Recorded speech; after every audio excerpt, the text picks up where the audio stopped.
हम complete rectal prolapse को define करना चाहें तो रेक्टल प्रोलेप्स की वो कंडीशन है जिसमें 3 लेयर जो रेक्टम की है, म्यूकोजा, सब म्यूकोजा और मस्कुलर लेयर अगर इन्वॉल्व होगी किसी रेक्टल प्रोलेप्स की कंडीशन में, तो इस तरह के रेक्टल प्रोलेप्स की कंडीशन को हम बोलेंगे कंप्लीट रेक्टल प्रोलेप्स। तो कंप्लीट रेक्टल प्रोलेप्स की कंडीशन में तीनों लेयर जो रेक्टम और एनल कनाल की 3 लेयर्स हैं, उसमें म्यूकोजा है, सब म्यूकोजा है और मस्कुलर लेयर है, अगर तीनों वो प्रोड्यूस कर रही है, वो बाहर आ रही है, तो ऐसी कंडीशन को हम डिफाइन करेंगे complete rectal prolapse.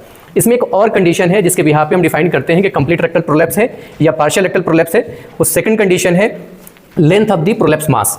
Length of the prolapse mass क्या है उसके बिहाफ पे हम डिफाइन करते हैं कि पार्शियल रेक्टल प्रोलेप्स की कंडीशन है या कंप्लीट रेक्टल प्रोलेप्स की कंडीशन है।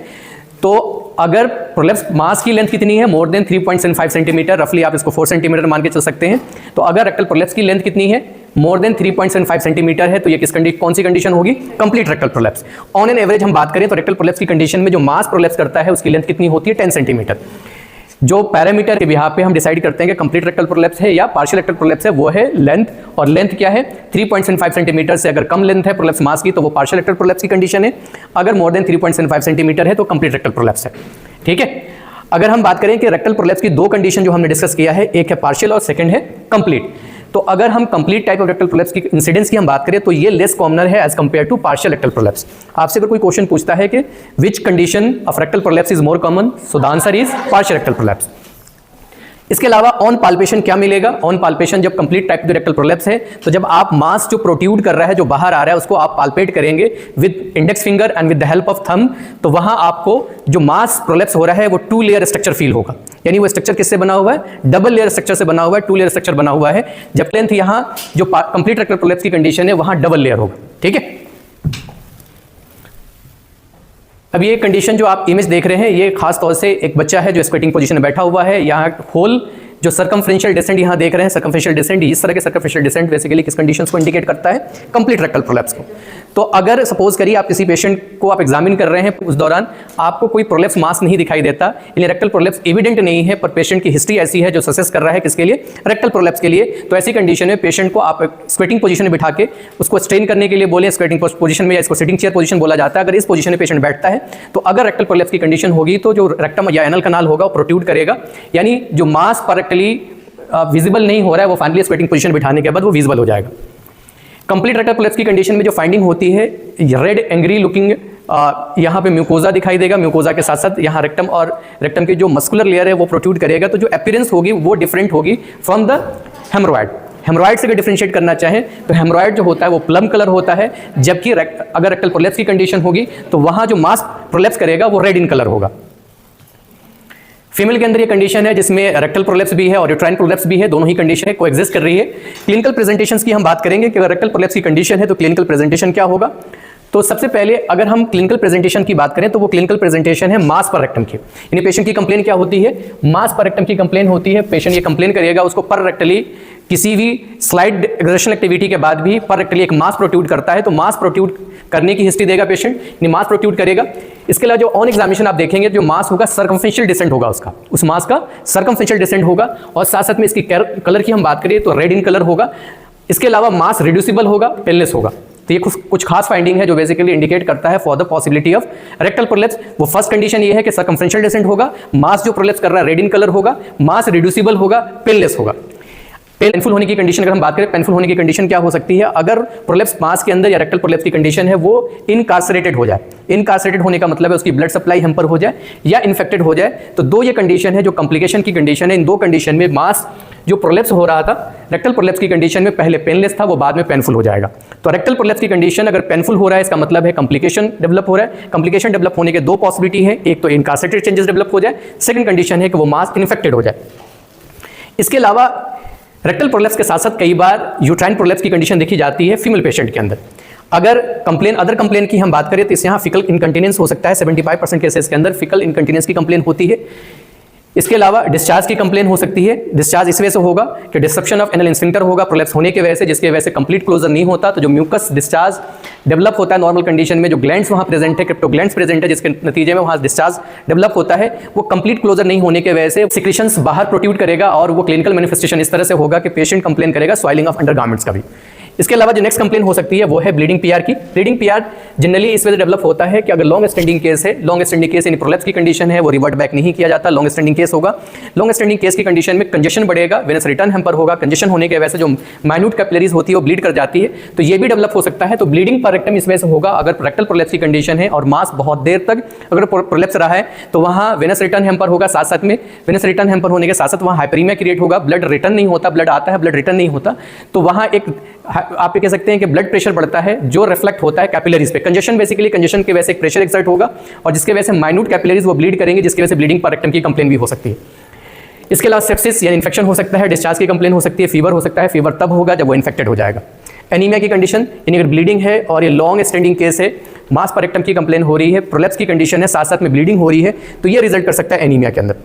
परक्टल एग्जामिनेशन में जैसे बाकी डिजीज कंडीशन में हम परक्टल एग्जामिनेशन करते हैं, वैसे यहाँ भी आप परक्टल एग्जामिनेशन करेंगे। परक्टल एग्जामिनेशन में यहाँ स्फिंक्टर लेक्स मिलेगा। लेक्स स्फिंक्टर बेसिकली इंडिकेट करता है towards the diagnosis of rectal prolapse. जहां आप डाउटफुल है कि हेमरॉयड है, रेक्टल प्रोलैप्स है, जहां स्फिंक्टर लेक्स होगा, वो पॉसिबिलिटी को इनहांस करता है कि दिस केस में भी of the rectal prolapse in state of haemorrhoids. यहाँ एंट्रेली का जब मास जिसको पाल्पेट कर रहे हैं, पाल्पेट करेंगे, यानी रेक्टल एग्जामिनेशन में, परक्टल एग्जामिनेशन में आप जो मास होगा उसको एंट्रेली भी पाल्पेट करते हैं, पोस्टेरियरली भी पाल्पेट करते हैं, ओवरऑल जो सर्कमफ्रेंशियल डिसेंड हो रहा है उसको हम पाल्पेट करते हैं। तो एंटीरियरली जब मास को पाल्पेट करेंगे तो यहाँ पेरिटोनियम की जो सैक होगी वो पाल्पेट होगी आपको। तो ये एंटीरियर फाइंडिंग बेसिकली शो करता है कि रेक्टल प्रोलैप्स की कंडीशन में उसके साथ साथ पेरिटोनियल पाउच जो होगा वो भी पाल्पेट होगा। ये रेक्टल प्रोलैप्स की सेकंड इमेज है, ये कंप्लीट रेक्टल प्रोलैप्स है। ये डायसेक्शन के थ्रू शो करने की कोशिश की है कि इसमें ऊपर की लेयर म्यूकोजा की होती है, सब म्यूकोजा की होगी, उसके बाद डीपर लेयर मस्कुलर लेयर की होती है। डिफरेंशियल डायग्नोसिस की हम बात करेंगे कौन कौन सी कंडीशन है जिसे डिफरेंशिएट करेंगे। इसमें फर्स्ट कंडीशन है इंटरसेप्शन। रेक्टोसेग्मोइड एरिया के अंदर इंटरसेप्शन होगा तो इसमें भी सिमिलर प्रेजेंटेशन हो सकता है। Third degree of the pile मास है तो उससे डिफरेंशिएट करेंगे। थर्ड डिग्री ऑफ पाइल मास के अंदर यहाँ लोकलाइज डिसेंट होगा और यहाँ भी पेशेंट को कंप्लेन होगी मास पर रेक्टम की, मास प्रोट्यूड करेगा, प्रोट्यूड करने के बाद वो अपने आप रिवर्ट बैक नहीं होता, फिंगर से रिपोजिशनिंग करनी पड़ेगी। तो यहाँ सर्कमफ्रेंशियल डिसेंट नहीं होगा, पाइल्स की कंडीशन में सर्कमफ्रेंशियल डिसेंट नहीं होगा, लोकलाइज डिसेंट होगा। लार्ज रेक्टल पोलिप की कंडीशन है तो उससे डिफरेंशिएट करेंगे। एक और फाइंडिंग है खासतौर से जो सजेस्ट करेगा for the possibility of rectal prolapse है, फोल्ड ऑफ म्यूकोजा वहां दिखाई देगा और fold of mucosa concentric layer के अंदर, यानी एक लेयर के ऊपर दूसरी लेयर, जैसे आपने फोल्ड लगा रखी हो, जैसे कपड़े की तह लगाई जाती है, उस तरह से फोल्ड उस रेक्टल प्रोलैप्स की कंडीशन में जो मास प्रोट्यूड करेगा, जो परक्टली मास आ रहा है उस पर कॉन्सेंट्रिक फोल्ड बने रहेंगे। तो अगर मास कोई प्रोट्यूड कर रहा है साथ साथ में कॉन्सेंट्रिक फोल्ड उस पर दिख रहा है तो ये शो करता है रेक्टल प्रोलैप्स को। तो यहाँ इस इमेज में देखिए, ये यहाँ आप देखें कॉन्सेंट्रिक फोल्ड यहाँ दिखाई दे रही है, ऐसी या कॉन्सेंट्रिक फोल्ड दिखाई दे रही है। तो अगर कोई मास प्रोट्यूड कर रहा है जहां आप डाउटफुल है, अगर कॉन्सेंट्रिक फोल्ड दिखाई दे रही है तो ये कंडीशन है किसकी? कंप्लीट रेक्टल प्रोलैप्स की। Complication of the rectal prolapse की अगर हम बात करें तो कॉम्प्लिकेशन इनवाइटेबल है, लॉन्ग स्टैंडिंग केस और खासतौर से चूंकि ये पेनफुल कंडीशन नहीं होती, पेशेंट इग्नोर करता है और ओल्ड एज के अंदर कंडीशन ज़्यादा डेवलप होती है तो कई बार पेशेंट इसको इग्नोर कर देता है। तो यहाँ कॉम्प्लिकेशन पॉसिबल है, कॉम्प्लिकेशन इनवाइटेबल है। फर्स्ट कॉम्प्लिकेशन की हम बात करें तो इसमें कॉम्प्लिकेशन है अल्सरेशन का। Ulceration during act of defecation, अगर फिकल कंटेंट पास हो रहा है वो अगर वहाँ ट्रॉमा कॉज करेगा, ट्रॉमा या बार बार जो मास प्रोड्यूस कर रहा है और रिड्यूस हो रहा है, ऐसी कंडीशन में इस प्रोसेस के अंदर मैकेनिकल ट्रॉमा किसी तरह का होगा तो वो रिजल्ट कर सकता है अल्सरेशन के अंदर। ब्लीडिंग का मैकेनिज्म ऑलरेडी मैंने बता दिया है, ये कंजेशन के वजह से ब्लीडिंग होती है, एनीमिया यानी ब्लीडिंग के नतीजे में एनीमिया होगी, प्रोक्टाइटिस की कंडीशन डेवलप हो सकती है, इन्फ्लेमेशन डेवलप हो जाएगा। इन्फेक्शन फर्स्ट प्रोलैप्स मास में होगा, वो प्रोलैप्स मास के अंदर जो इन्फेक्शन होगा वो फाइनली असेंड करेगा, रेक्टम और एनल कनाल को इन्वॉल्व करेगा, यहाँ इन्फ्लेमेटरी चेंजेस होंगे जिसको बोलेंगे प्रोक्टाइटिस। सेप्सिस की कंडीशन डेवलप हो सकती है, इरिड्यूसिबिलिटी, ये बेसिकली कॉम्प्लिकेशन को शो करता है। कॉम्प्लिकेशन क्या है? इनकार्सरेटेड चेंजेस हो इसके अंदर, गैंग्रियस चेंजेस हो सकता है। गैंग्रियस चेंजेस होने की कंडीशन क्या है? पहले इनकार्सरेशन होगा, इनकार्सरेशन के बाद वो इस्कीमिक चेंजेस होने की वजह से गैंग्रियस हो जाएगा, रप्चर हो सकता है या एबिसेरेशन की कंडीशन देखी जा सकती है। इन्वेस्टिगेशंस की हम बात करेंगे कौन कौन से इन्वेस्टिगेशन हम कराएंगे ताकि आपकी एक्चुअल डायग्नोसिस बन जाए। तो इसमें फर्स्ट है डेफोग्राफी। डेफोग्राफी बेसिकली डेफोग्राफी हम करते हैं, इसमें हमारा मकसद होता है कि अगर एनल कनाल और रेक्टम है उसकी मोबिलिटी ज़्यादा हो रही है, वो ज़्यादा मोबाइल है ड्यूरिंग एक्ट ऑफ डेफिकेशन, तो अगर मोबिलिटी ज़्यादा अगर है तो वो अगर उसको हम किस में कंसिडर करते हैं? रेक्टल प्रोलैप्स की कंडीशन में, यानी जहाँ फिक्सेशन है, फिक्सेशन वीक अगर होगा तभी वो मास प्रोट्यूड करेगा। तो हम डेफोग्राफी की मदद से जो एक्ट ऑफ डेफिकेशन होता है उसके कंप्लीट मैकेनिज्म को हम समझते हैं, देखते हैं और उसकी फिल्मिंग करते हैं। डेफोग्राफी के लिए अलग अलग इसके लिए रेडियो एक्टिव मटेरियल्स का इस्तेमाल किया जाता है, जिसमें सिन डेफोग्राफी है, ट्रिपल कंट्रास्ट डेफोग्राफी है, ऐसे नहीं डायनेमिक MRI बेस्ड हम डेफोग्राफी कर सकते हैं। कल्पोसिस्टो डेफोग्राफी है। कल्पोसिस्टो डेफोग्राफी का मतलब है कि इसमें हम ब्लैडर को भी देखेंगे, साथ साथ में जो वेजिनल वॉल्ट है उसको भी देखेंगे और इसमें जो एक्ट ऑफ डेफिकेशन है उसको विजुलाइज करेंगे।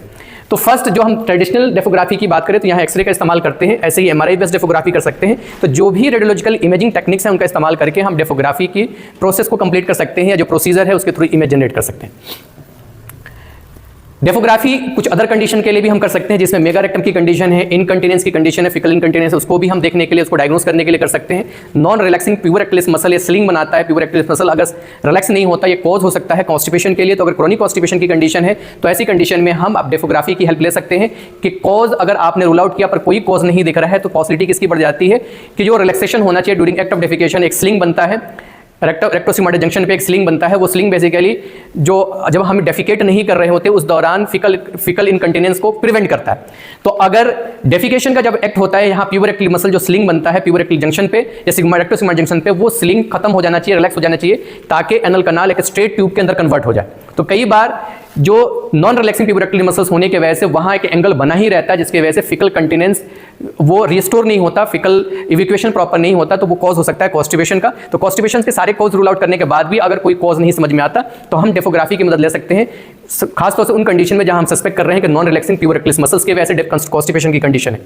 एबनॉर्मल पेरिनियल डिसेंट अगर है तो ये उसको देखने के लिए, या म्यूकोजल प्रोलैप्स की कंडीशन है, सॉलिटरी अल्सर है, या रेक्टोसिल की कंडीशन है, या एंट्रोसिल की कंडीशन है, उसको देखने के लिए हम डेफोग्राफी की हेल्प ले सकते हैं। इसके अलावा प्री प्रोलैप्स की कंडीशन है, उसमें देखने के लिए, या रेक्टम अगर फनलिंग शेप हो रही है तो हम ये देख सकते हैं इसकी मदद से। लैक ऑफ फिक्सेशन है सेक्रम से, वो हम देख सकते हैं। एक्सेसिव रेक्टोसिग्मोइड मोबिलिटी है, उसको हम देख सकते हैं इसकी मदद से। रिंग पॉकेट फॉर्मेशन अगर हो रहा है या इंटरसेप्शन की कंडीशन है वो भी हम देख सकते हैं। रेक्टल प्रोलैप्स भी हम इसको देख सकते हैं, या रिडंडेंट सिग्मोइड कोलोन है वो भी हम डेफोग्राफी की मदद से देख सकते हैं।